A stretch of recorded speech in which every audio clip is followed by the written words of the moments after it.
तो पिछले क्लास में हम लोगों ने इतिहास का 5वां लेसन अर्थव्यवस्था और आजीविका का पूरा लाइन बाय लाइन हम लोगों ने किताब पढ़ लिया था। यानी किताब में जो कुछ भी है हम लोगों ने पढ़ लिया था। ठीक है, चलिए ध्यान दीजिए, एक एक क्वेश्चन किताब में, आपके किताब में जितने भी प्रश्न उसमें जो सबसे महत्वपूर्ण क्वेश्चन है उसको पहले लिख दिया गया इस सीरियल नंबर पे। मैंने जैसे आपकी किताब में है ना वैसे नहीं है, जो उसमें ज्यादा महत्वपूर्ण उसको पहले लिखा गया है। ठीक है, ध्यान से सुनिएगा। तो अर्थव्यवस्था और आजीविका का जितना भी लघु उत्तरीय प्रश्न है और जितना भी दीर्घ उत्तरीय प्रश्न है सब के सब क्वेश्चन आंसर आज हम लोग करने वाले हैं। ध्यान से देखिए, समझिए और जाकर घर पे खूब बढ़िया से लिख लीजिएगा। ठीक है, चलिए पहला क्वेश्चन है, औद्योगिकीकरण से आप क्या समझते हैं? औद्योगिकीकरण से आप क्या समझते हैं? ध्यान दीजिए, उत्तर लिखा गया है बाबू, औद्योगिकीकरण वह प्रक्रिया है जिसमें उत्पादन कार्य मशीनों और कारखानों के माध्यम से बड़े पैमाने पर किया जाता है। ध्यान सुनिएगा, आसान शब्द में लिखा गया, आसान भाषा में लिखा गया है और शब्द सीमा उतना ही है जितना हमें एग्जाम में लिखना है। 50 से 60 शब्द में लिखना होता है सर लघु उत्तरीय प्रश्न, तो 50 से 60 शब्द में ही है। ठीक है, ध्यान दीजिएगा। तो औद्योगिकीकरण वह प्रक्रिया है जिसमें उत्पादन कार्य मशीनों और कारखानों के माध्यम से बड़े पैमाने पर किया जाता है। ध्यान दीजिएगा, इसमें कारखानों की स्थापना, उत्पादन में वृद्धि, रोजगार के नए अवसर और सामाजिक आर्थिक बदलाव शामिल। एक पॉइंट लिख दिया जाए। ठीक है सर, याद रखिएगा। ध्यान दीजिए, 2 नंबर क्वेश्चन। दूसरा क्वेश्चन है, औद्योगिकीकरण ने मजदूरों की आजीविका को किस तरह प्रभावित किया? औद्योगिकीकरण जब आया तो सभी को किताब में पढ़ाया गया था कि मजदूरों की आजीविका प्रभावित हुई थी। तो किस तरह से प्रभावित किया, ध्यान से देखिएगा सर। तो औद्योगिकीकरण से मजदूरों की आजीविका पर गहरा असर पड़ा। मशीनों के कारण कुटीर उद्योग और हस्तशिल्प बेरोजगार हो गए। जितने भी किसान, जितने भी मजदूर कुटीर उद्योग से जुड़े थे वो सभी लोग क्या हो गए सर? बेरोजगार हो गए। बेरोजगार का मतलब क्या होता है? उनको अब रोजी रोटी चलाने के लिए कोई काम नहीं था कि कमा कर क्या करे सर, अपना घर पर चला सके। और कुटीर उद्योग भी नहीं था, औद्योगिकीकरण के आने की वजह से वो क्या हो गया था? खत्म हो गया था। ध्यान दीजिएगा, मजदूरों को कारखानों में कम मजदूरी पर कठिन परिस्थितियों में लंबे समय तक काम करना पड़ा। उनकी सामाजिक और आर्थिक स्थिति कमजोर हो गई। हालांकि बाद में औद्योगिकीकरण से नए रोजगार के अवसर भी उपलब्ध हुए। ठीक है सर, चलिए अगला क्वेश्चन है, निरुद्योगीकरण। ठीक है सर, निरुद्योगीकरण से आपका क्या तात्पर्य? वो होता है उद्योगीकरण और एक होता है निरुद्योगीकरण। ध्यान से सुनिएगा सर, क्या है लिखा गया है सर? निरुद्योगीकरण से तात्पर्य उस स्थिति से है जिसमें किसी भी क्षेत्र या देश में उद्योग धीरे धीरे क्या होते हैं सर? बंद हो जाए या कमजोर पड़ जाए। इससे उत्पादन घटता है, मजदूरों को रोजगार नहीं मिलता है और बेरोजगारी बढ़ती है। जैसे पॉइंट लिखा गया है सर कि भारत में ब्रिटिश नीतियों के कारण कुटीर उद्योगों का बंद होना, अर्थात जब ब्रिटिश सरकार ने अपनी नीतियां लगाना शुरू किए, यानी कि उद्योग बैठाना शुरू किया और अपने नियम कानून चलाने लगे, तो धीरे धीरे भारतीय के जितने भी कुटीर उद्योग से जुड़े हुए किसान थे ना, सभी लोगों की अर्थव्यवस्था पर क्या पड़ा सर? प्रभाव पड़ा। उनकी आर्थिक स्थिति डगमगा गई। तो उन लोगों ने क्या किया? उद्योगों का बहिष्कार करना शुरू कर दिया। याद रखिए, जब बहिष्कार करना शुरू किया, अब फैक्ट्री में मजदूर काम नहीं करेंगे तो क्या वो उद्योग चल पाएगा? नहीं चल पाएगा। वही है निरुद्योगीकरण, याद रखिएगा। अगला 4 नंबर क्वेश्चन बाबू, बुर्जुआ वर्ग की उत्पत्ति कैसे हुई? ध्यान सुनिएगा सर, बुर्जुआ वर्ग का मतलब होता है एक प्रकार का समृद्ध वर्ग कह सकते हैं सर, जो किसी प्रकार की कंपनी खोल ले और कंपनी खोल करके वो किसी को रोजगार का अवसर प्रदान करे। ध्यान से सुनिएगा, बुर्जुआ वर्ग की उत्पत्ति औद्योगिक क्रांति और पूंजीवाद के विकास से हुई। व्यापार, उद्योग और बैंकिंग में लगे व्यापारी और उद्योगपति संपन्न बन गए। ध्यान से सुनिएगा, उन्होंने पूंजी इकट्ठा कर कारखाने खोले और मजदूरों को रोजगार देना शुरू कर दिए। तो इस प्रकार समाज में नया धनी वर्ग उभरा। वही धनी वर्ग कौन सा वर्ग कहलाता है? बुर्जुआ वर्ग कहलाता है। याद रखिए, आगे बढ़ते हैं। अगला क्वेश्चन है 5 नंबर, फैक्ट्री प्रणाली के विकास के किन्हीं 2 कारणों को बताएं। जैसे लिखा गया है वैसे ही आप लोग भी लिखेंगे। ठीक है सर, याद रखिएगा, लिखा गया है फैक्ट्री प्रणाली के विकास के कई कारण थे जिनमें 2 प्रमुख कारण ये हैं या निम्नलिखित हैं, आप लिख सकते हैं। 1 नंबर क्या लिखा गया है बाबू? मशीनों का आविष्कार, यानी कि नई मशीनों के उपयोग से उत्पादन तेज और सस्ता होने लगा, जिसके लिए बड़े कारखानों की आवश्यकता हुई। तो ये चीज क्या किया? तो ये चीज फैक्ट्री प्रणाली को बढ़ावा दिया। जब मशीन आविष्कार होने लगे, ध्यान सुनिएगा, जब मशीन बनने लगे तो मशीन बैठाने के लिए क्या चाहिए? फैक्ट्री चाहिए कि नहीं चाहिए? अब जब फैक्ट्री होगा तो उसमें मजदूर आएंगे कि नहीं आएंगे? भर भर के मजदूर आएंगे। ध्यान से देखिएगा सर, बाजार की बढ़ती मांग, वस्तुओं की अधिक मांग को पूरा करने के लिए बड़े पैमाने पर उत्पादन जरूरी हुआ, जिससे फैक्ट्री प्रणाली क्या हो गई सर? विकसित हो गई। अब जैसे जैसे सामान निकलते गया, जैसे जैसे उद्योग विकसित होते गया, तो बड़े बड़े बाजारों की मांग बढ़ गई। बाजार की मांग किस मामले में बढ़ी सर? तो बाजार दो तरह का हो, ध्यान दीजिएगा, एक कच्चा माल लाने वाला, और जब सामान बन गया तो उसको बेचने के लिए भी बाजार चाहिए। चाहिए कि नहीं चाहिए? तो अपने भारत को ना एक तरह से बाजार के रूप में प्रयोग किया गया था। ब्रिटिश सरकार ना जितना कच्चा माल होता था ना, वो भारत से लेकर जाता था, खरीदता था कम मूल्यों पर, और उसी कच्चा माल के माध्यम से वो सामान बना लेता था, और उसी सामान को क्या करता था सर? अधिक मूल्य पर लाकर फिर भारत में क्या करता था? बेचता था। आगे देखिएगा, अगला क्वेश्चन है 6 नंबर। 18वीं शताब्दी में भारत के मुख्य उद्योग कौन कौन से थे? ध्यान दीजिए आंसर कैसे लिखा गया है। 18वीं शताब्दी में भारत के मुख्य उद्योग सूती कपड़ा उद्योग, सबसे पहले यही आता है सर, याद रखिएगा, ठीक है। और सारा जोन जोन याद करें, कौन खेल दीजिए। रेशम उद्योग, धातु उद्योग और शिल्प उद्योग थे। इनमें सूती कपड़ा उद्योग सबसे महत्वपूर्ण था, क्योंकि यह विश्व भर में प्रसिद्ध था और इसकी उच्च मांग थी। इसके अलावा नील की खेती, याद आ रहा है सर? नील, सोना और जूट जैसे अन्य उद्योगों का भी विकास हुआ हमारे भारत में 18वीं शताब्दी के पहले। आगे देखिएगा, सॉरी 18वीं शताब्दी में, हाँ उस समय। आगे बढ़ते हैं। औद्योगिक आयोग की नियुक्ति कब हुई? इसके क्या उद्देश्य थे? ध्यान सुनिएगा। औद्योगिक आयोग की नियुक्ति आपको 1 नंबर में लिखवाया गया है, कब हुई थी बताइए तो? औद्योगिक आयोग की नियुक्ति पहली बार 1916 में हुई थी, याद रखिएगा। अगर आप चाहे तो यही लाइन लिख करके आगे बढ़ जाइएगा, लेकिन इसमें एक और चीज जोड़ दिया गया सर, और फिर 1945 में हुई। ध्यान से सुनिएगा, सबसे पहली बार औद्योगिक आयोग नियुक्त कब किया गया था? 1916 में। उसके बाद 1945 में। इन आयोगों का उद्देश्य भारतीय उद्योगों की स्थिति का अध्ययन करना और इसके विकास के लिए सुझाव देना था, ताकि देश की आर्थिक प्रगति क्या हो सके सर? देश की आर्थिक प्रगति हो सके। यानी कि जब उद्योग बढ़ेगा तो जाहिर सी बात है, उद्योग बढ़ेगा तो पैसा आएगा, और जब पैसा आएगा तो क्या होगा? हमारे देश की आर्थिक व्यवस्था सुदृढ़ होगी, मजबूत होगी। ध्यान से देखिएगा, इसमें पॉइंट लिया गया है, हाँ पॉइंट ले लीजिएगा सर, ओके। इन आयोगों से देश के उद्योग धीरे धीरे क्या हो गए? मजबूत हो गए। नहीं तो पहले खाली पूंजीपति क्या करते थे? उद्योग खोल देते थे और अपने हिसाब से लागत सेट कर देते थे। मजदूरों को इतना रुपये दिया जाएगा, सामान आएगा, इतना रुपये में बेचा जाएगा। उसके बाद से बीच में आ गए ये सब आयोग, ये सब नियुक्त कर दिया गया। तो ये लोग क्या किए सर? तो इनको सुझाव देने लगे, बोले कि नहीं, आपको मजदूरों को इतना रुपया देना है, आपको ये करना है, इस तरह से और बेहतर होगा। तब से थोड़ा क्या हुआ? तो देश के उद्योग धीरे धीरे क्या हो गए? मजबूत होते गए। नहीं तो सबसे पहले किनके हाथों में था? पूंजीपतियों के हाथों में था, याद रखिएगा। आगे बढ़ते हैं, क्वेश्चन नंबर 8। जी हाँ, स्लम पद्धति की शुरुआत कैसे हुई? बहुत इंपॉर्टेंट क्वेश्चन है सर, स्लम पद्धति की शुरुआत कैसे हुई, याद रखिएगा। लिखा गया है सर, एकदम आसान भाषा है, ध्यान से सुनिए, आपको अभी याद हो जाएगा। स्लम पद्धति की शुरुआत औद्योगिकीकरण और शहरीकरण के साथ हुई। ध्यान से सुनिएगा सर, जब लोग गांवों से रोजगार की तलाश में शहरों की ओर आए तो उन्हें रहने के लिए उचित स्थान नहीं मिला। ध्यान सुनिएगा, उन्हें शहरों में रहने के लिए उचित स्थान नहीं मिला।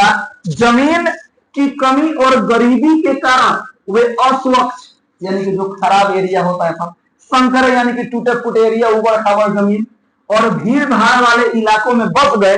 यही बस्तियां धीरे धीरे क्या कहलाने लगी सर? स्लम कहलाने लगी। याद रखिएगा, स्लम कहते हैं, बोल रहे तो बोलो स्लम भी बोलते हैं, कि इसको आधा सबको अभी बुलाता है। चलिए 9 नंबर क्वेश्चन है, न्यूनतम मजदूरी कानून कब पारित हुआ और इसके क्या उद्देश्य थे? ध्यान से सुनिएगा सर, न्यूनतम मजदूरी कानून कब पारित हुआ, इसके क्या उद्देश्य? सबसे पहले तो कब पारित हुआ था? 1948 में भारत में हुआ था, याद रखिएगा, ठीक है सर। तो न्यूनतम मजदूरी कानून 1948 में पारित हुआ। इसका मुख्य उद्देश्य मजदूरों को शोषण से बचाना और उन्हें जीवन यापन के लिए आवश्यक न्यूनतम मजदूरी दिलाना था। सबसे पहला जो न्यूनतम मजदूरी कानून बना ना, इसीलिए बना क्योंकि सभी को पता है कि अपने मन चाहे हिसाब से जो उद्योगपति होते थे, जो व्यापारी होते थे, वो मजदूरों को पैसा देते थे, भले उनका जीविका चले या न चले, उससे कोई उनको मतलब नहीं था। उनसे ज्यादा देर तक काम करवाया जाता था, जैसे कि ऊपर हम लोगों ने पढ़ा था, ध्यान से सुनिएगा। तो उन्हें जीवन यापन के लिए आवश्यक न्यूनतम मजदूरी दिलाना था। इस कानून से मजदूरों को न्यायपूर्ण वेतन सुनिश्चित हुआ, याद रखिएगा, तथा उनकी आर्थिक और सामाजिक स्थिति में सुधार लाने की कोशिश की गई। सुधार आया नहीं, सुधार लाने की कोशिश की गई, क्योंकि ये क्या है सर, वो कानून है, कानून बनाया गया है, अब इसको लोग फॉलो करेंगे, इसलिए यहाँ पे लिखा गया है लाने की कोशिश की गई, न कि सुधार हो गई। आगे देखिएगा 10 नंबर लास्ट क्वेश्चन है, लघु उत्तरीय का।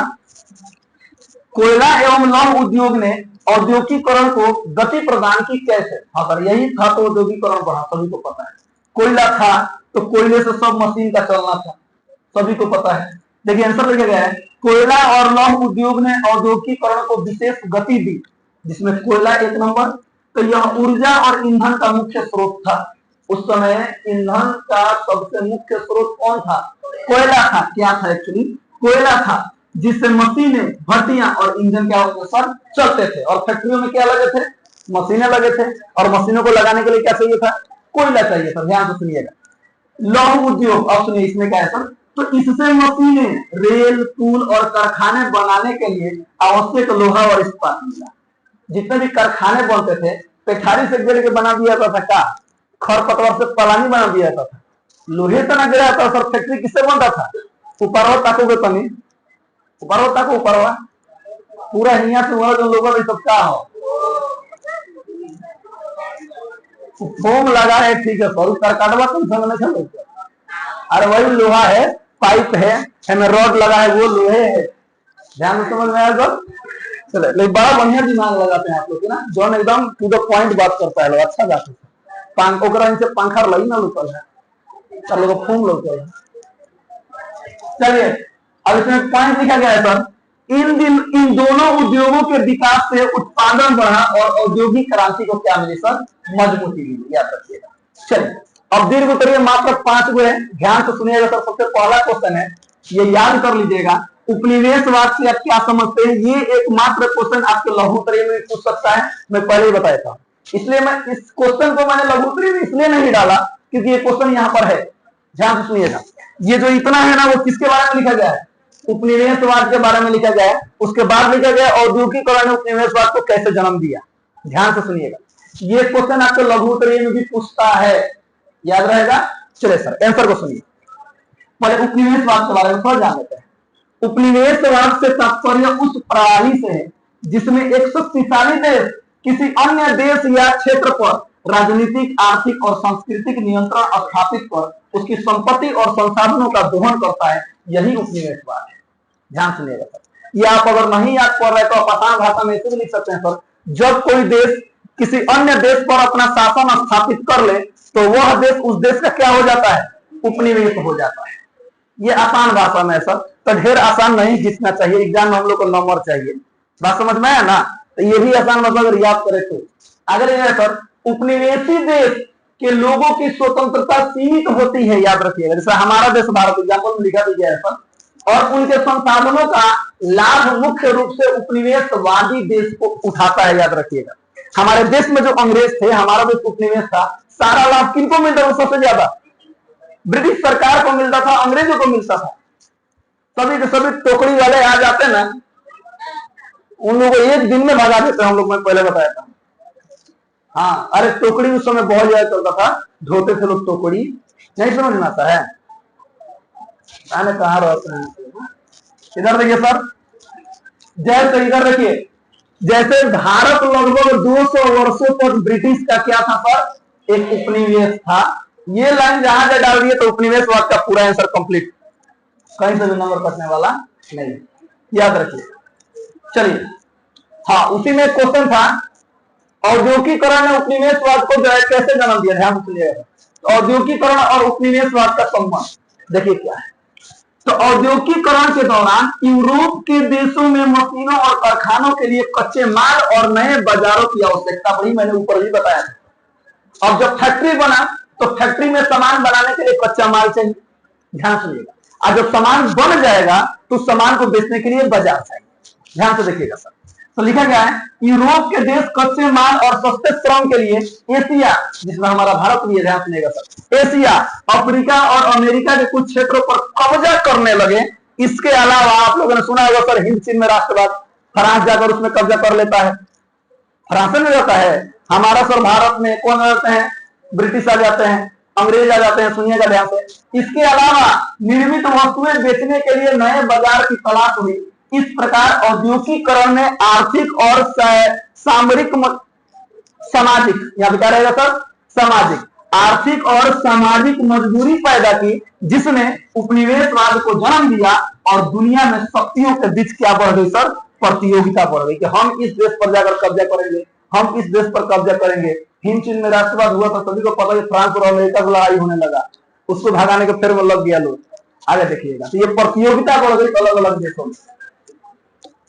क्वेश्चन नंबर 2, कुटीर उद्योग के महत्व एवं उसकी उपयोगिता पर प्रकाश डाले। ध्यान को सुनिएगा सर, मैं फिर से बोल रहा हूं, कुटीर उद्योग के बारे में लिखे या कुटीर उद्योग से क्या समझते हैं या फिर कुटीर उद्योग किसे कहते हैं, क्या है, ये क्वेश्चन लघु उत्तरीय में पूछता है। इसलिए पहले इतना किसके बारे में लिख दिया गया सर? कुटीर उद्योग के बारे में लिख दिया गया है। अब दीर्घ उत्तरीय प्रश्न है तो कम से कम 150 शब्दों में लिखना है, तो हमें शब्द देना पड़ेगा, ध्यान से सुनिएगा सर। तो पहले कुटीर उद्योग, इसको भी आपको एज लघु उत्तरीय याद कर लीजिएगा, ध्यान से सुनिएगा। कुटीर उद्योग पारंपरिक भारतीय समाज की रीढ़ रहे हैं, याद रखिएगा। सबसे पहला ही लाइन यहां देखिए, कुटीर उद्योग भारतीय समाज की क्या रहे हैं? रीढ़ की हड्डी, याद रखिएगा सर। ये उद्योग छोटे स्तर पर घर या गांव में चलाए जाने वाले उद्योग हैं, जिनमें अधिकतर श्रम का मतलब क्या होता है सर? मजदूरी, काम, मेहनत, सुनिएगा, जिनमें अधिकतर श्रम हाथ से किया जाता है और मशीनों का प्रयोग बहुत कम होता है। यह उद्योग भारत में प्राचीन काल से चले आ रहे हैं और सामाजिक आर्थिक दृष्टि से क्या है सर? बहुत महत्वपूर्ण है। यह है कुटीर उद्योग के बारे में, ध्यान सुनिएगा। इसमें उसकी उपयोगिता पर प्रकाश डाले, यही ना है सर, महत्व और उपयोगिता। अब है कुटीर उद्योग का महत्व और उपयोगिता, ध्यान दीजिएगा। लिखा गया है कुटीर उद्योगों की महत्ता इस बात में है कि इससे ग्रामीण आबादी को स्थानीय स्तर पर रोजगार, आर्थिक स्वावलंबन, अपने पैरों पर खड़ा होना, स्वावलंबी होना, पता है ना सर सभी लोग को, ध्यान सुनिएगा, स्वावलंबन और सांस्कृतिक संरक्षण मिलता है। वाकई में सर कुटीर उद्योग से हमारे संस्कृति की संरक्षण होती है, हमारा संस्कृति जिंदा रहता है, याद रखिएगा। यह उद्योग स्थानीय संसाधनों का उपयोग करता है, स्थानीय जो हमारे क्षेत्र में जो हमारे पास संसाधन होता है उसी चीज का हम लोग उपयोग करते हैं, ध्यान सुनिएगा सर। और कृषि के अतिरिक्त आय का साधन प्रदान करता है, और कृषि से तो आय प्राप्त होता ही होता है, साथ ही साथ उससे अतिरिक्त भी हमें कुछ क्या प्राप्त हो जाता है सर? आय प्राप्त हो जाता है। आगे देखिएगा, कुटीर उद्योग में बनाए गए वस्त्र, बर्तन, हस्तशिल्प, हस्तशिल्प मतलब हाथ से जितने भी कार्य किए जाते हैं, सुनिएगा, और कृषि औजार दैनिक जीवन में उपयोगी होते हैं। छोटे पैमाने पर उत्पादन होने के कारण इसमें, अच्छा अंग्रेजी में लिखा गया कि ना जी, कोई बात नहीं, ध्यान सुनिएगा, इसमें निवेश कम और लाभ अस्थायी रहता है, याद रखिएगा सर। निवेश यानी खर्चा बहुत कम लगता है और लाभ भी अस्थायी रहता है सर, याद रखिएगा। तो ये है कुटीर उद्योग के बारे में एकदम सिंपल एंड स्वीट। चलिए क्वेश्चन यहाँ पे इसमें है सर, हिंदी में लिखेगा, अंग्रेजी में मत लिखेगा। चलिए 3 नंबर क्वेश्चन पे ध्यान दीजिएगा, औद्योगिकीकरण के कारणों का उल्लेख करें, ध्यान सुनिएगा, औद्योगिकीकरण के कारणों का उल्लेख करें। ये लाइन आपने कहीं अभी पढ़ा था। औद्योगिकीकरण का अर्थ बड़े पैमाने पर मशीनों और कारखानों के माध्यम से उत्पादन करना। इसके पीछे कई कारण थे, माने इतना लाइन जो था बता ऊपर के लघु उत्तरीय में आया था कि नहीं आया था? सेम लाइन आया था, याद रखिए। अगर ये है सर, इसके पीछे कई कारण थे जो सामाजिक, आर्थिक और तकनीकी क्षेत्र से क्या थे सर? जुड़े थे, ध्यान से सुनिएगा। औद्योगिकीकरण के मुख्य कारण क्या है? तो देखिए हेडिंग बनाकर कैसे लिखा गया है। लिखा गया है सर, मशीनों का आविष्कार औद्योगिकीकरण के कारण में से सबसे पहला है। कच्चे माल की उपलब्धता, बाजार की बढ़ती मांग, पूंजी का सृजन, श्रम की उपलब्धता, ध्यान से सुनिएगा सर, श्रम की उपलब्धता, और लास्ट में वो पॉइंट डाल दिया गया है। आइए देखिए प्रत्येक के बारे में थोड़ा लिख दिया गया कि ये दीर्घ उत्तरीय प्रश्न है। अगर याद नहीं आ रहा है पॉइंट देकर आप छोड़ सकते हैं, हमारे हेडिंग बनाकर आप क्या कर सकते हैं सर? छोड़ सकते हैं। तो लेकिन याद रखिएगा 3 नंबर मिलेगा, 5 नंबर नहीं मिलेगा। 5 नंबर तो सबसे बारे में लिखना पड़ेगा, ध्यान दीजिएगा। मशीनों का विषय से स्पिनिंग जेनी था, क्या था sir? Spinning jenny, power loom और भाप इंजन जैसे मशीनों के आविष्कार से उत्पादन तेज और क्या हो गया? सस्ता हो गया। कच्चे माल की उपलब्धता, कोयला, लौह, कपास और अन्य प्राकृतिक संसाधन उद्योगों के लिए आसानी से क्या थे सर, उपलब्ध होने लगे, लोगों को मिलने लगे, और ये चीज सर उपलब्ध थे। आगे देखिए, बाजार की बढ़ती मांग, बढ़ती आबादी और उपभोक्ता वस्तुओं की मांग ने बड़े पैमाने पर उत्पादन को क्या किया, प्रोत्साहित किया, यानी आगे बढ़ाया। पूंजी का सृजन, व्यापार और उपनिवेश, जो अलग अलग देश आए थे ना, वही लोग पूंजी लगा देते, ध्यान सुनिएगा सर। व्यापार और उपनिवेश से आए धन ने उद्योग स्थापित करने में क्या की सर, मदद की। अगला सबसे लास्ट है सर, श्रम की उपलब्धता। गांवों से शहरों में आए मजदूरों ने कारखानों में काम करने के लिए तैयार श्रम उपलब्ध कराया, एकदम कम मूल्य पर वो लोग मेहनत करने के लिए तैयार थे। तो क्या औद्योगिकरण आगे नहीं बढ़ेगा, एकदम बढ़ेगा।